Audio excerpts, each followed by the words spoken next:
Я вітаю всіх, доброго дня. І сьогодні ми поговоримо про вермифермерство. Якщо говорити дословно, то верми – це переробка біомаси з допомогою хробачків або технологічних компостних хробачків. Ну, а фермерство – це якби вид діяльності. І взагалі вермифермерство можна поділити на два таких великих напрямки.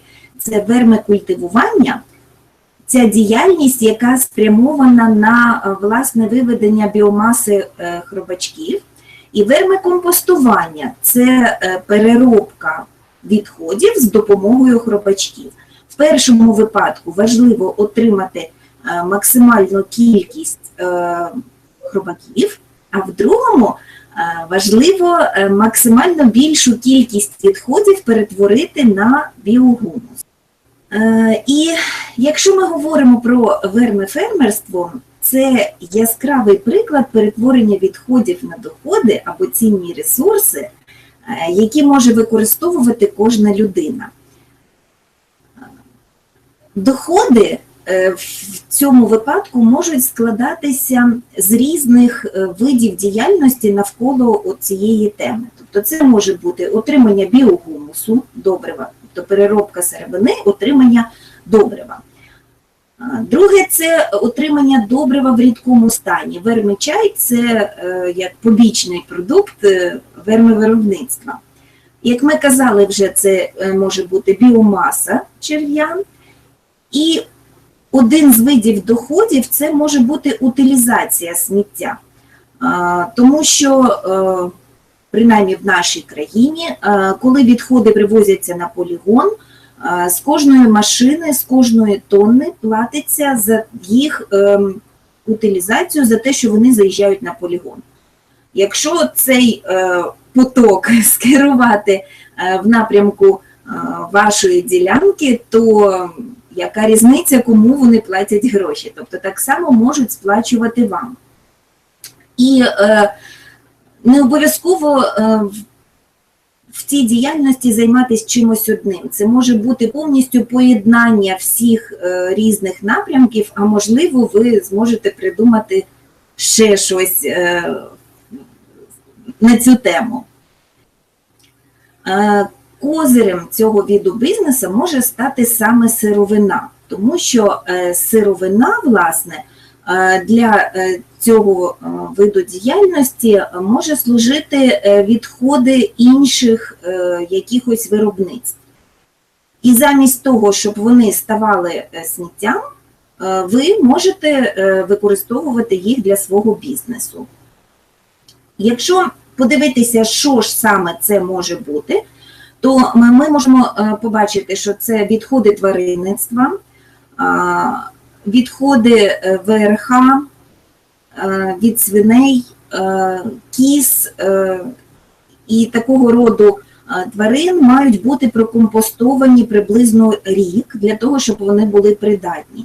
Відходи від птахівництва мають бути прокомпостовані 2 роки, тоді вони придатні для харчування хробачків.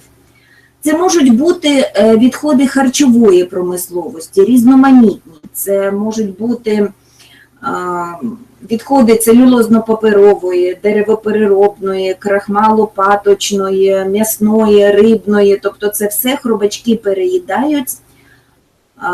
Крім того, це можуть бути навіть залишки стічних промислових вод. Це можуть бути відходи рослинництва, і хробачкам вони дуже смакують. Це можуть бути солома, якісь рослинні залишки, залишки фруктів, овочів.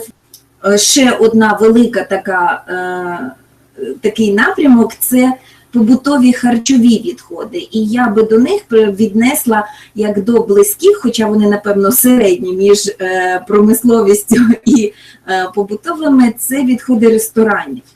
Вони, напевно, одні з найпридатніших для переробки хробачками, і це ці відходи, які створюють величезні маси в загальному в загальній масі сміття міста створюють величезні проблеми, і дуже би було чудово, щоб чим більше виробництв, які би могли їх переробляти.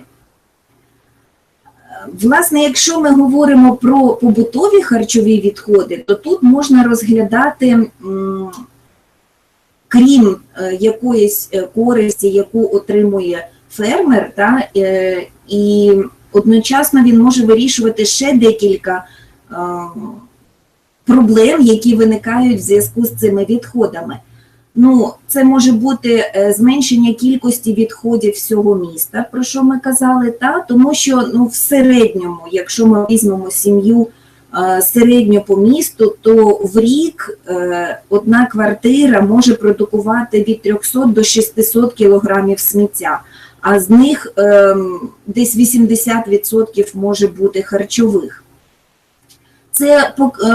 Така діяльність призвела би до покращення екологічної ситуації, тому що харчові відходи – це найпроблемніші відходи в смітниках і на полігонах.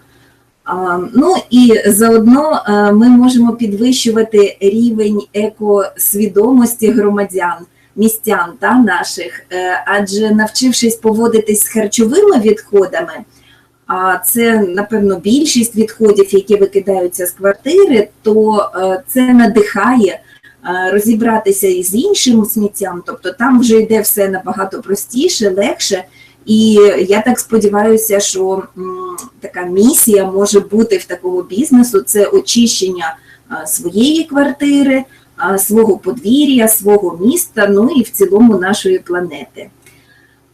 Загальновідомі статистичні дані, які стосуються вермивиробництва, це те, що це може бути дуже рентабельним виробництвом, і рентабельність такого бізнесу може сягати 700%, що є дуже суттєвим, що хробачки, хоча і виглядають як якісь маленькі тваринки зовсім, можуть жити 10-16 років.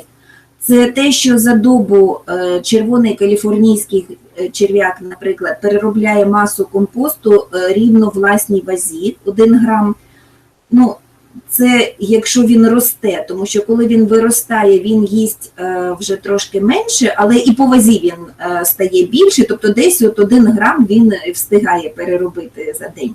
Те, що хробачки чудово розмножуються, і ви можете отримати за рік прибавку в 1500 разів. Те, що вони дуже гарно переробляють відходи, і популяція, так звана сім'я, якщо ми візьмемо 1500 штук дорослих черв'яків, за рік може напрацювати 2 тонни відходів першокласного добрива.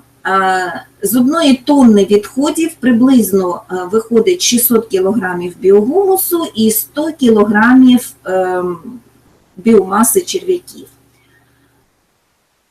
І однозначно, що для бізнесу, якщо ми говоримо про технологію, то краще використовувати технологічних, власне, черв'яків, це таких породних, спеціально виведених для цієї мети, тобто тих, які швидше переробляють органіку, тих, які швидше розмножуються, тобто збільшення популяції черв'я теж призводить до швидшої переробки органіки. Серед таких дуже відомих порід хробачків можна назвати червоного каліфорнійського, хоча насправді їх вже дуже багато. Є червоний каліфорнійський угорський, є червоний каліфорнійський український, російський, але всі вони десь подібні один на одного. І можна назвати старателя, це російської селекції порода.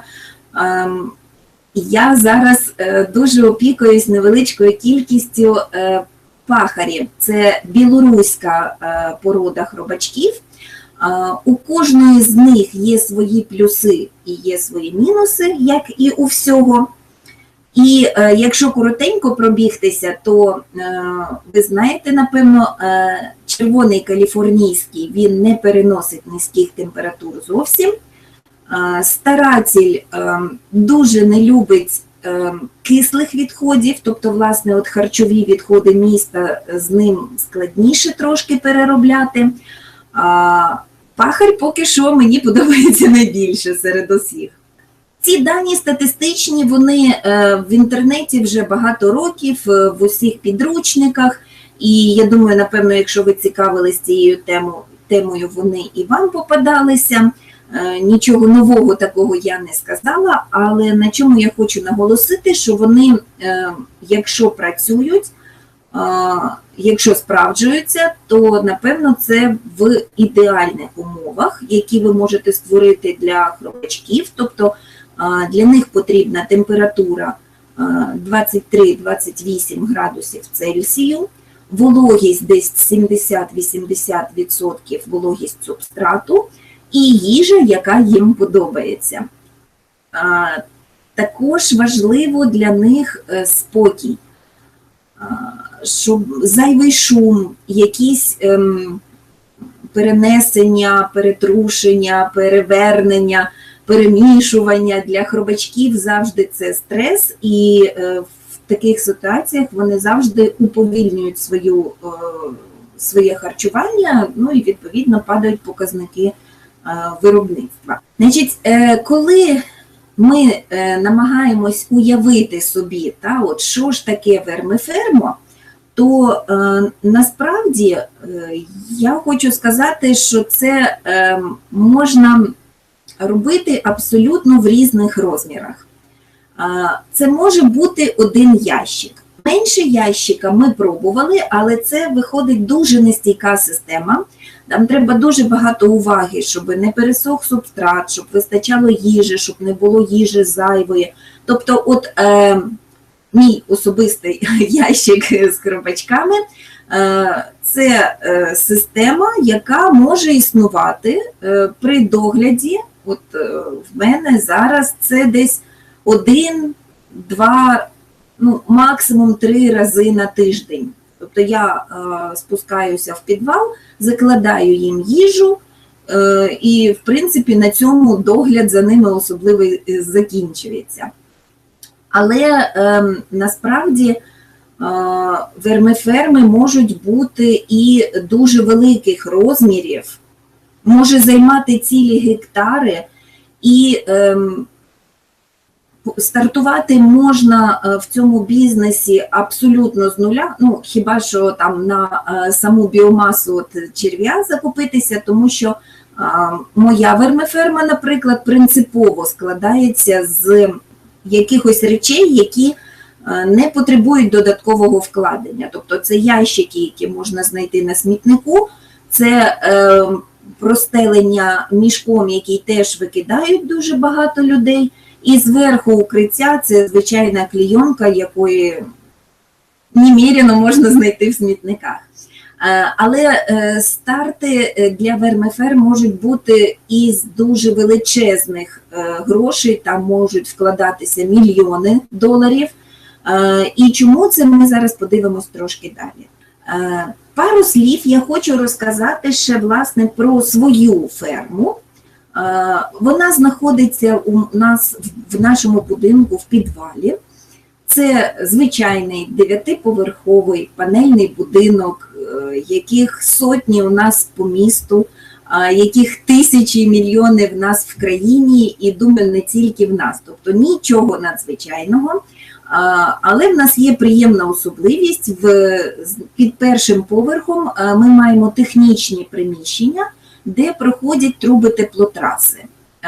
І зазвичай нашого міста, принаймні, люди позахоплювали собі комірчини, підвали і зберігають там якісь свої речі. От невеличкий підвал у нас дуже вдало, теплотраса проходить прямо в нашому підвалі, і тому температура взимку рідко, дуже рідко опускається нижче, ніж плюс 10 градусів. Як правило, вона тримається на відмітці десь 13-16 градусів. Цього абсолютно достатньо взимку хробачкам для існування, і вони хоча і уповільнюють свою діяльність, але так само працюють, їдять і переробляють відходи. За рахунок того, що це підвал, температура не підвищується вище 28 градусів, я ні разу не бачила такої відмітки, тобто хробачкам там комфортно.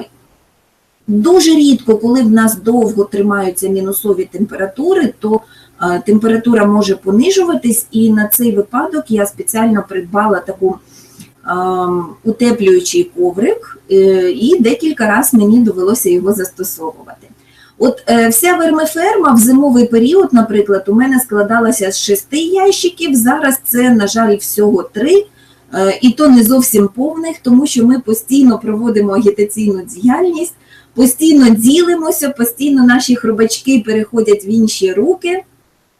І от оця фотографія, це ми заселяємо вермикомпостер в нас в Урбан-саду в нашому місті, тобто частина їх перейшла жити в компостер на вулиці.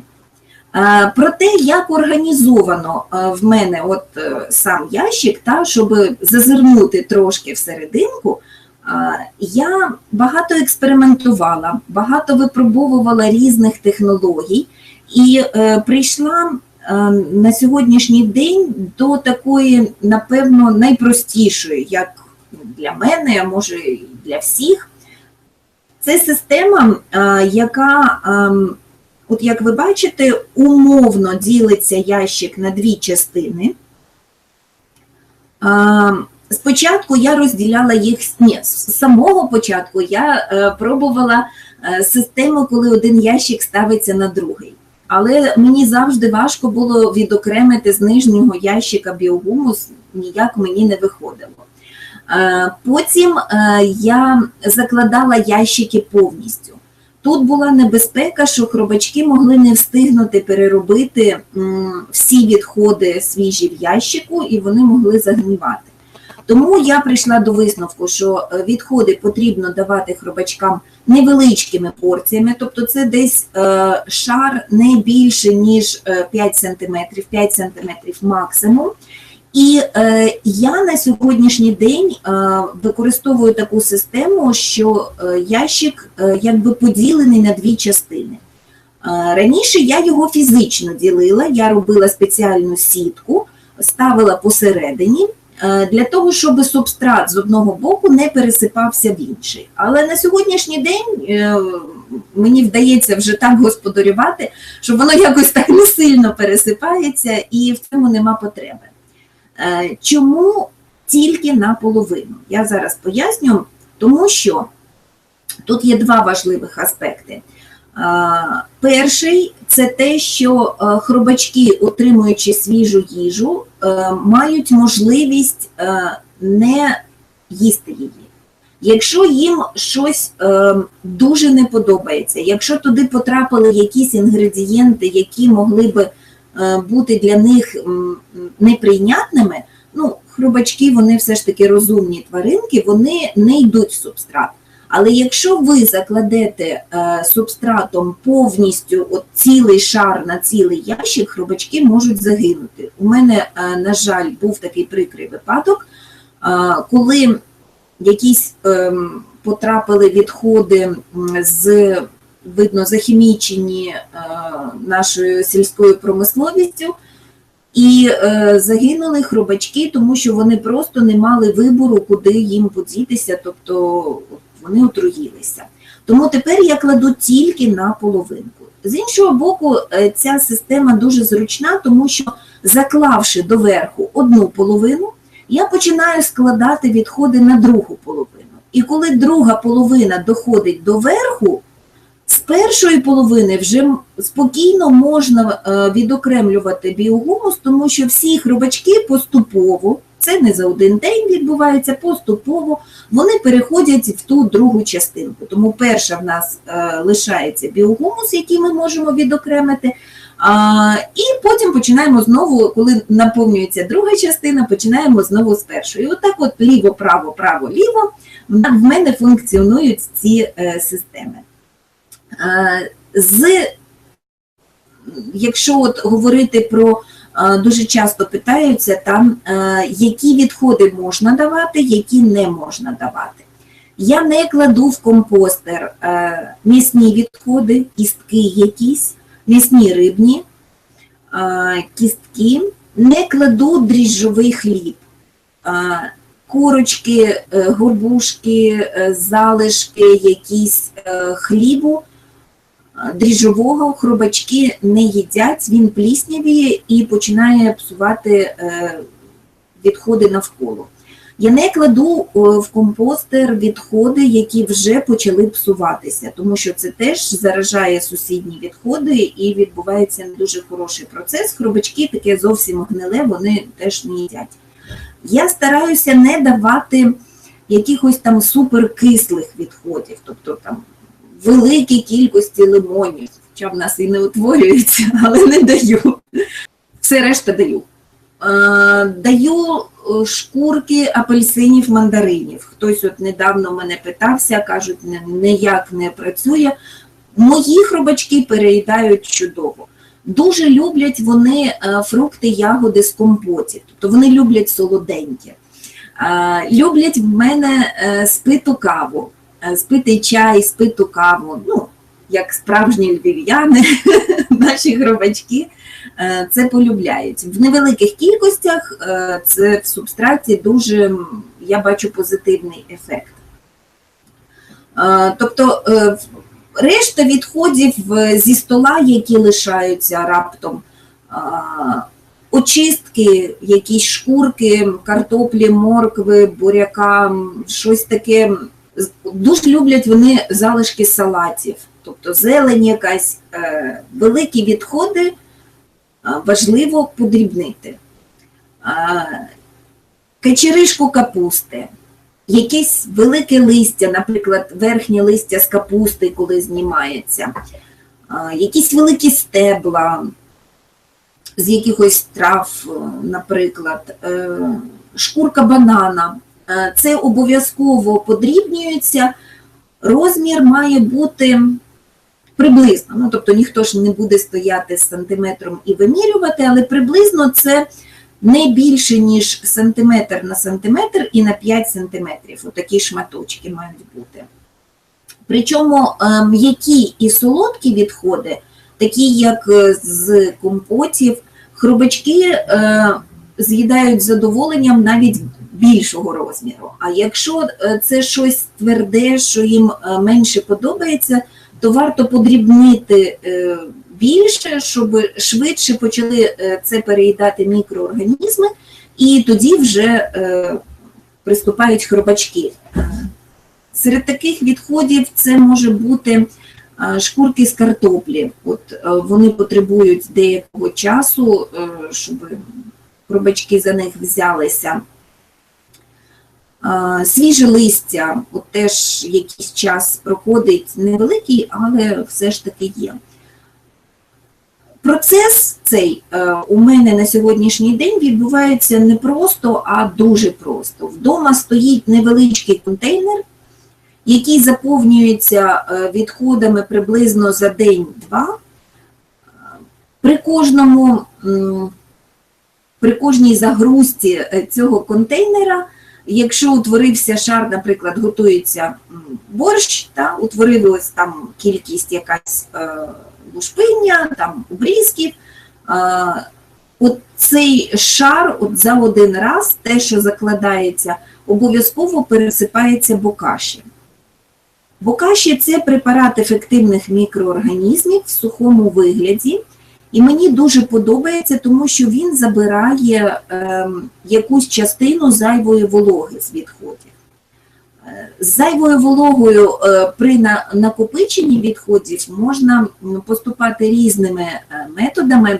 І нещодавно моя знайома Ірина Миронова придумала дуже цікавий і дуже дієвий такий метод. Це вона бере яєчні лотки з-під яєць, нариває їх дрібними шматочками, закладає вниз і якщо утворюється раптом зайва волога, вона всмоктується туди і нікому не заважає. Коли вигружається до хробачків, хробачки целюлозу переїдають теж з задоволенням. В невеликих кількостях, тобто тільки в папері, тільки в макулатурі, їм буде некомфортно жити, але в невеликих кількостях добавки целюлози їм дуже подобаються. Напевно, це і всі такі якісь розповіді страшні про те, як от доглядати за моєю вермифермою. Я привчилася вже слідкувати за вологістю. Тобто важливий показник – це вологість субстрату. І на око можна визначити, тобто з субстрату не повинна текти рідина, але от сам субстрат має бути вологим настільки, що от уявно, якщо ви стиснете в кулаці його, то має десь капнути декілька крапель. Тобто, але якщо ви берете його в руки, то у вас не тече до ліктя оця волога. В сухому субстраті хробачкам дуже важко жити, їм дуже важко пересуватися, в них пересихає шкіра, і вони можуть вплоть до того, що можуть вмерти навіть. Тобто за вологістю слідкувати, але якщо ви раз на 2-3 дні викидаєте вологі відходи, от я на сьогоднішній день вже навіть не зволожую додатково свої компостери, тобто там вистачає вологи з тих відходів, які закладаються. Ну, напевно, це і все, що можна там довго розказувати про мою ферму. Я казала вже, що принципово я їх створюю з матеріалів, які теж викидаються, тобто я зменшую кількість сміття і таким чином. Але в світі для естетичності, для тих, кому не підходить там тримати в звичайному ящику, створили вже цілу серію, дуже багато різноманітних, дуже гарних вермиферм домашніх. Тобто от ми на малюнку бачимо, вони розраховані на одну квартиру. Напевно, їх можна і в квартирі ставити, тому що от як би не було за стільки років, я ще все ж таки не знаю, як на 100% позбутися від дрібної мошки, яка поселяється на відходах харчових від дрозофіли. Кількість її я вже навчилася зменшувати, тобто вона не заважає мені, не приводить якихось там вибухових речей, ніяких таких шкоди не створює. Це мошка, яка не переносить ні заразу, нічого, вона просто розмножується на відходах харчових, особливо ті, які починають брудити. Ну, але кожна господиня розуміє, що мухи в квартирі, які б вони не були маленькі і миленькі, це не є щось класне. І все ж таки хоча б пару штук цих дрозофіл, якщо заведеться, тобто мені набагато комфортніше тримати відходи десь в такому місці, де ця мошка нікому не заважає. Це може бути підвал, це може бути горище, технічні оці поверхи в багатоповерхових будинках, це може бути коридор, це може бути лоджія засклена, тобто де не вимерзне цей компостер. Ну, але от я хотіла сказати, що вони можуть бути дуже гарні, естетичні, чудово виглядати.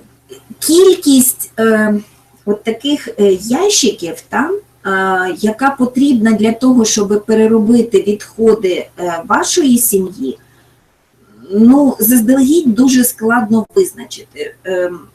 Складно сказати, скільки відходів утворюється, ну, тому що, як правило, це ніхто не рахує. Але чим мені подобається така система, от, і, власне, в ящиках утримувати, що якщо вам не вистачає одного, ви бачите, то ви доставляєте поруч інший, переселяєте в нього частинку хробачків з першого контейнера, і у вас працює 2 ящика. Якщо не вистачає 2 ящиків, ви ставите 3, і у вас працює 3. І, в принципі, от я думаю, от видно навіть, що в квартирі стоїть 8 ящиків, це, напевно, вже дуже велика сім'я. І от маленька вермиферма, яка забезпечує, власне, переробку відходів однієї сім'ї.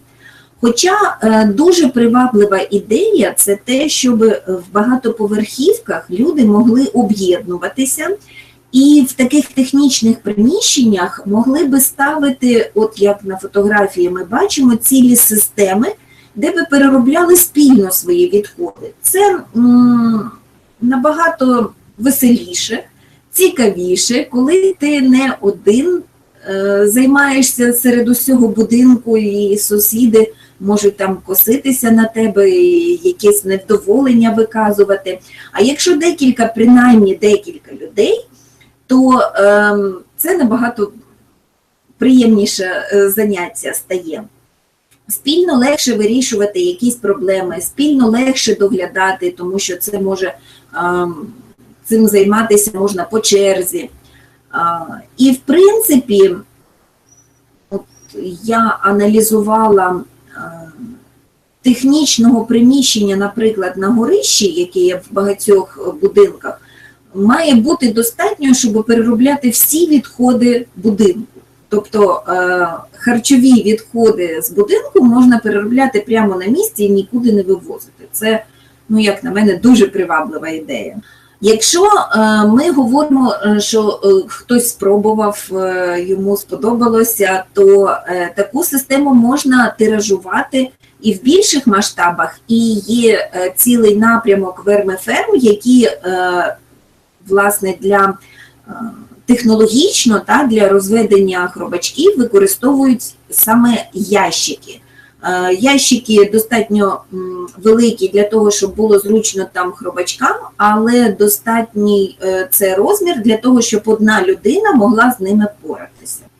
Створюються на сьогоднішній день навіть якісь дизайнерські рішення, індивідуальні такі вермиферми, креативні. От мені дуже сподобалось, я в інтернеті знайшла таку, вона дуже гарно виглядає і видно, що тут переробляти можна вже таку достатню кількість відходів. Якщо ж ви свій бізнес планували би десь за містом, це знову ж таки ми можемо говорити про дуже різний розмір і про дуже різний рівень інвестицій. От сьогодні я хочу вас запросити на таку маленьку екскурсію на вермиферму Олега Харківа, який живе під Львовом. Ми співпрацюємо з цією людиною. І він почав з того, що взяв невеличку кількість хробачків і потрошки розмножив це вже до ферми, яка на сьогоднішній день займає 30 соток. В нього є крите приміщення, є відкриті бурти. І от коли ми приїхали до нього на екскурсію, ми застали його за тим, що він, власне, пакував в свій бус відміряну кількість вермисімей. Тобто це те, що ми говорили, це продаж біомаси хробаків. Ось так виглядає його частина ферми, яка знаходиться під відкритим небом. Тобто це короби, які простелені плівкою, туди він заселяє хробачків і на зиму, і на літо він укриває їх ще таким шаром соломи. Це дозволяє не розводитись мухам, це дозволяє не переживати за те, що хробачки можуть вимерзнути, або навпаки захист від сонця, щоб не перегрівалися. За деякий час хробачки переїдають закладений коров'ячий послід компостований, і пан Олег отримує біогумус і хробачків як результат. Ось так виглядає його вермиферма, та частина, яка знаходиться в приміщенні. Тобто це звичайна ферма, і там от такі бурти. На жаль, напевно, не дуже добре видно, хоча це біда всіх вермиферм, які знімаються в приміщеннях. Це пов'язано з тим, що хробачки не вимагають освітлення. Тобто вони можуть жити і навіть їм краще в повній темряві, тому при започаткуванні такого бізнесу витрати на електроенергію не будуть у вас суттєвими, це не в порівнянні, наприклад, з вирощуванням розсади, це дуже суттєва економія. Але от, на жаль, фотографії в таких приміщеннях виходять не дуже добрі. Пан Олег з задоволенням проводить лекції, розказує, показує своїх хробачків. От він піднімав шар укривний, в даному випадку це солома, і ми заглядали, дивилися, як його хробачки живуть і здравствують. Одною з цікавостей цієї ферми є те, що прямо на тій території пан Олег на отриманому біогумусі вирощує екологічні овочі. Ну, може, тут не дуже вдала фотографія, це була рання весна, тобто ми бачимо тут горошок, на задньому плані там є кущі смородини, все засіяне і все дуже добре росте. Я була влітку, я пробувала, можу підтвердити. І хоча ми говорили про те, що вермиферма ще не є дуже велика, займає поки що всього 30 соток, але пан Олег вже придбав міні-техніку для того, щоб поратися з оцими масами, які потрібно все ж таки закладати корм, готувати корм, закладати корм, потім працювати з біогумусом. І в порівнянні з маленькою фермою, яка у вас під боком вдома, це вже є суттєві капітальні вкладення. От в даному випадку це проходить поступово, тобто нарощуючи об'єми, пан Олег дійшов до того, що йому потрібна техніка, тобто це не одразу відбувалося. Але якщо стартувати в великих масштабах, то техніка потрібна буде обов'язково. Роками такі об'єми – це метри кубічні, це тонни, тобто просто так не переробиш. Декілька прикладів, як це може відбуватися в трошки більших масштабах, от можете подивитися. Це може бути якісь криті приміщення, і тут є свій плюс в тому, що хробачки себе комфортніше почувають взимку, але мінус, якщо такі приміщення дорожче коштують по оренді. На минулій фотографії ми бачили, це можуть бути прості бурти, а можуть бути спеціалізовані ящики. Ну, в даному випадку ці одразу пристосовані для того, що зверху закладається корм, а знизу одразу можна вийняти біогумус. Це така спеціалізована конструкція. Відповідно, конструкція ще здорожчує капітальні витрати на вермивиробництво. Тут ми бачимо спеціальні ванни і контроль за вологістю, коли збирається спеціально вермичай, тобто як один з елементів, на яких можна отримувати прибуток. Теж потребує додаткового оснащення. Це дуже цікавий приклад.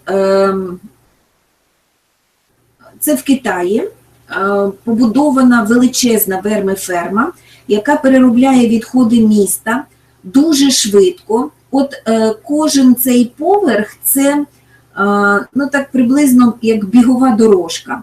Зверху туди закладається вже підготовлений субстрат, який найбільш швидко можуть переробити хробачки, тобто він доведений до певної консистенції, зверху бункер, через цей бункер він потрапляє на всі поверхи по чуть-чуть.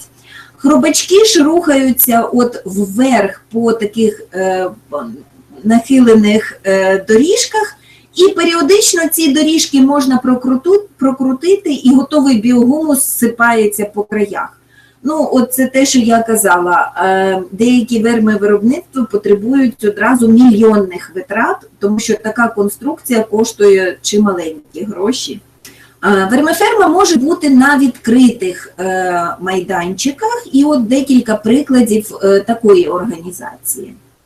Ми бачимо огороджені просто грядки, та тут пристосовано вже і укриття від сонця, і якісь спеціальні забори. Тут буртування теж обмежене, і важливий нюанс – це те, що потрібно укриття від прямого сонячного світла, для того, щоб субстрат не перегрівався.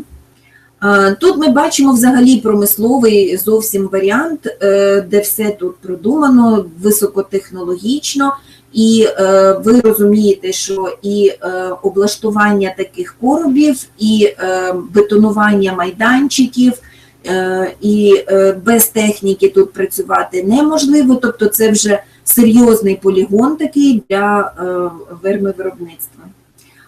Великі виробництва потребують і великого оснащення. От ми бачимо спеціальний сепаратор для відокремлення біогумусу від готового продукту та від біомаси черв'я і того, що залишаються якісь недоїджені відходи.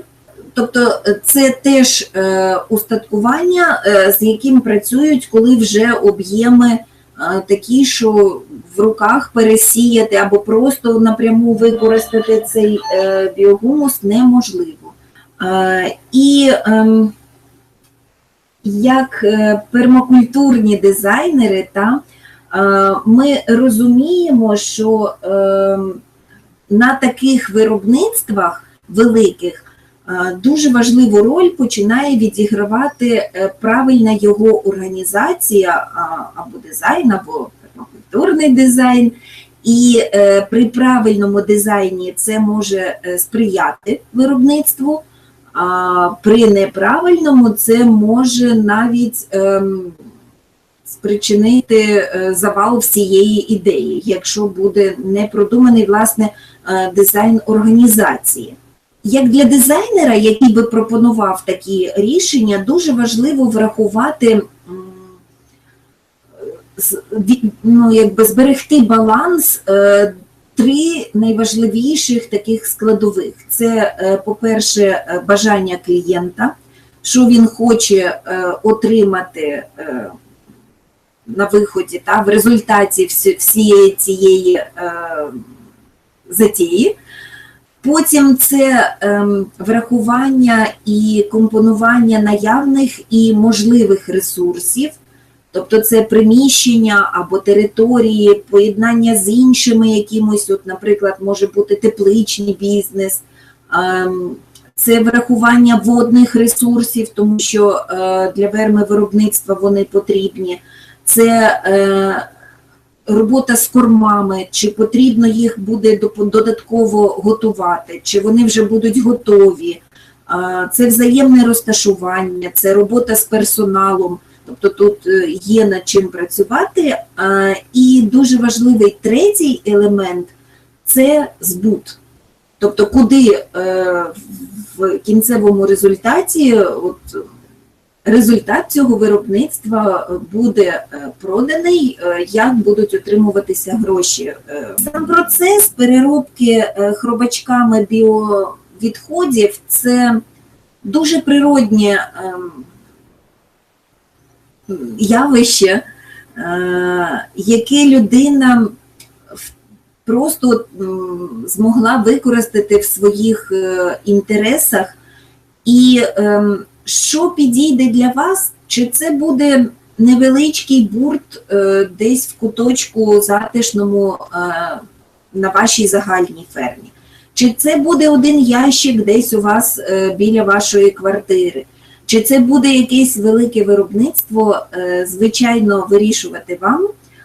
Я ж бажаю, щоб ви отримували задоволення, тому що від спілкування з цими надзвичайними тваринками я, наприклад, завжди отримую величезну дозу позитиву, і чого і вам бажаю.